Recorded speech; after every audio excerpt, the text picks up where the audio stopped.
Queridos e diletos irmãos, a paz de Cristo em vossos corações, Deus o abençoe. Estamos de volta com o nosso quadro de Gênesis ao Apocalipse. Estamos estudando o livro de Josué. No conteúdo anterior, nós havíamos falado sobre a preparação para a travessia dos israelitas no Rio Jordão, quando Josué deu ordem ao povo e também deu ordem aos sacerdotes. Neste conteúdo, nós estaremos analisando a passagem de Israel pelo Rio Jordão. Por isso eu quero convidá-los a abrir a sua Bíblia no livro de Josué, evidentemente, no capítulo 3, versículos 14 ao 17, e no capítulo 4, versículos 12 ao 19. Nesse texto, 4 pontos de observação. Primeiro, como eles atravessaram, onde eles atravessaram, quem atravessa primeiro, quando eles atravessam. São pontos que nos faz entender como que Deus trabalha de forma organizada no meio do seu povo para abençoá-los com estupenda vitória, que seria a destruição milagrosa de Jericó e seus habitantes. Como eles atravessam? Veja no capítulo 3, versículos 15 ao 17. Primeiro, os sacerdotes ficam na água e depois as águas se dividem. Olha o que diz o versículo de número 15 do capítulo 3. O Jordão transborda em ambas as margens na época da colheita. Assim que os sacerdotes que carregavam a arca da aliança chegaram ao Jordão e seus pés tocaram as águas. Foi o primeiro ponto a ser observado aqui. Os sacerdotes nas águas do rio. Quando eles colocam os pés nas águas, as águas se dividem, permitindo que o povo atravesse. Olha o que diz o versículo de número 16.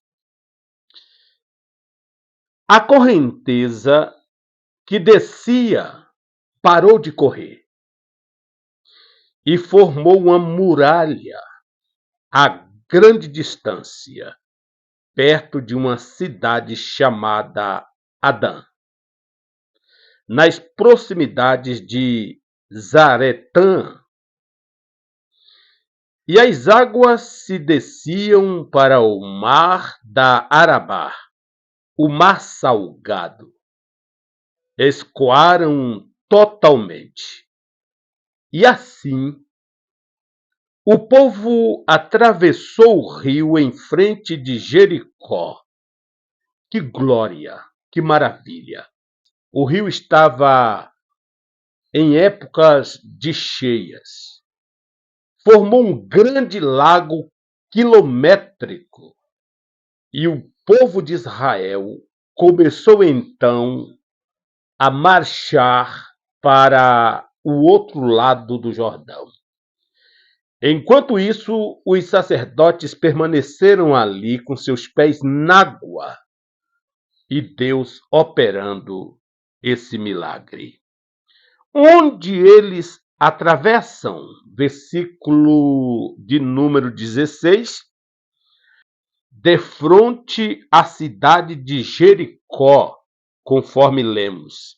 A correnteza que descia parou de correr e formou uma muralha a grande distância, perto de uma cidade chamada Adã, nas proximidades de Zaretã, e as águas que desciam para o mar de Arabá, o mar salgado, o mar morto, isto é, defronte da cidade de Jericó.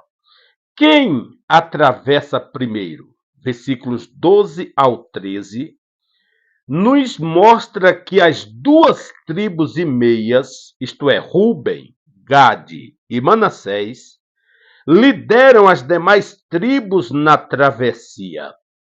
Versículo 12 e o versículo de número 13, a palavra de Deus diz assim: Agora, escolham 12 israelitas, um de cada tribo, quando os sacerdotes que carregam a arca do Senhor, o soberano de toda a terra, puserem os pés no Jordão, a correnteza será represada e as águas formarão uma muralha.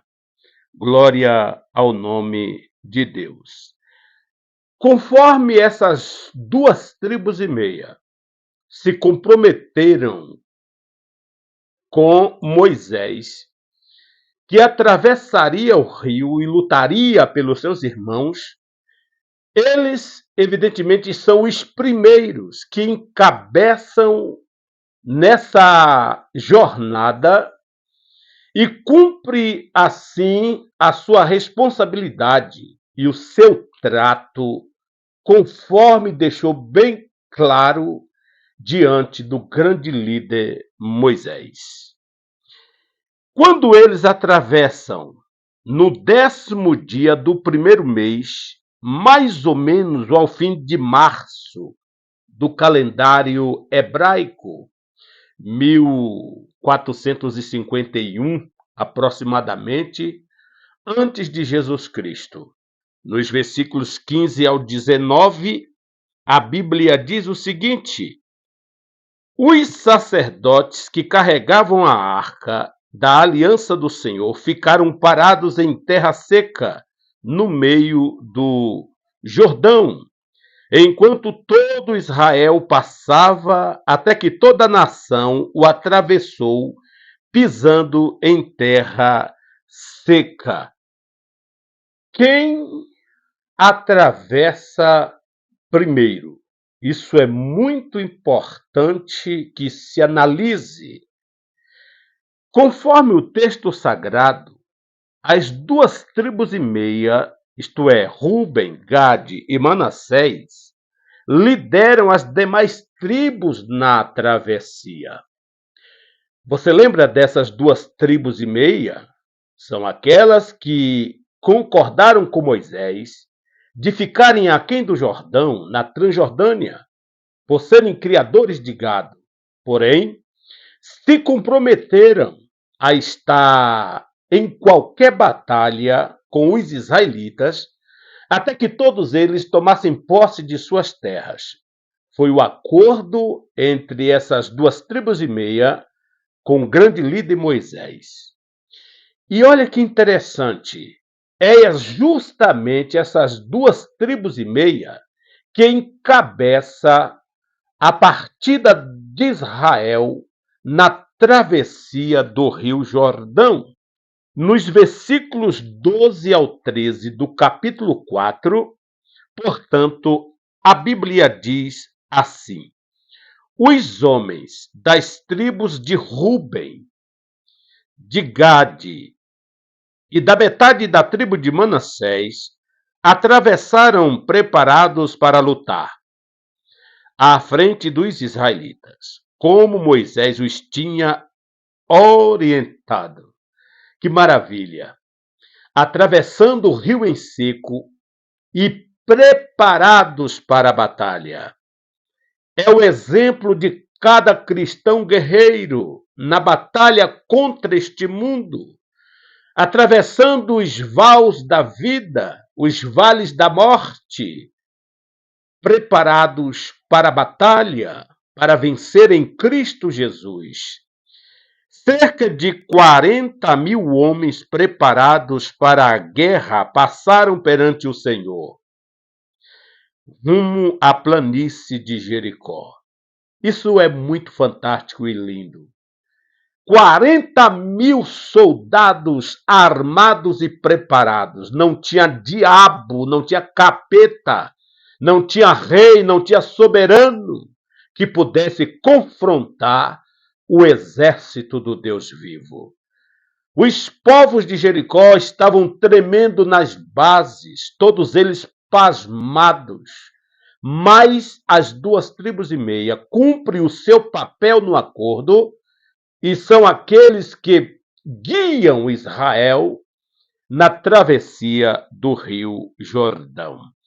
Quando eles atravessam, nos versículos de número 15 ao 19 do capítulo 4, no 10º dia do primeiro mês, isto é, no final de março, na época das enchentes no calendário hebraico, 1451, antes de Jesus Cristo, acontece, portanto, a travessia miraculosa no Rio Jordão. Vejamos o que diz aqui os versículos de número 15 ao 19. A Bíblia Sagrada, a Palavra de Deus, diz assim: Então o Senhor disse a Josué: Ordene aos sacerdotes que carreguem a arca da aliança, que saiam do Jordão. E Josué lhes ordenou que saíssem. Quando os sacerdotes que carregavam a arca da aliança do Senhor saíram do Jordão, mal tinham postos os pés em terra seca, as águas do Jordão voltaram ao seu lugar e cobriram como antes as suas margens. Oh glória! Bendito seja o nome de Jeová. O versículo 19 diz assim: No 10º dia do primeiro mês, o povo subiu do Jordão e acampou em Gilgal, na fronteira leste de Jericó. E ali ficaram, observando as maravilhas que Deus faz para honrar a sua palavra aos patriarcas. Bendito Deus. Segundo o texto sagrado, as águas que vinham de cima foram detidas e formaram um grande lago. O leito do rio ficou seco numa extensão de vários quilômetros. Quase 3 milhões de pessoas haveriam agora de passar pelo leito seco. Bendito Deus! Os sacerdotes ficaram parados, firmes, até que todo Israel estivesse em segurança do outro lado. Não somente os líderes e sacerdotes, mas todo o povo tivesse passado. Glória a Deus! Como eu disse no vídeo anterior, a salvação de Jesus Cristo é para todos, até o último israelita. Cada um dos comprados com sangue é precioso para Deus. Não entrarão, conforme falamos, em juízo, mas passou da morte para a vida, da condenação para a salvação.